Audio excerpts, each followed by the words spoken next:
Loaded. Loaded po kami, namumuti po kami. Ito yung road sa amin. Going to Edson na kami now.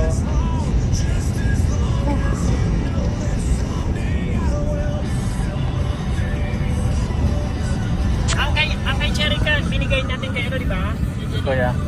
Ito po yung mga ano, moving. Bibi, hi! Say hi! Hello! Bibi, say hi! Alison! Say hi! Kuya!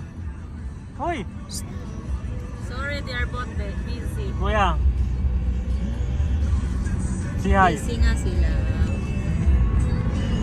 Alison! Dahil pa lang gusto dito mo.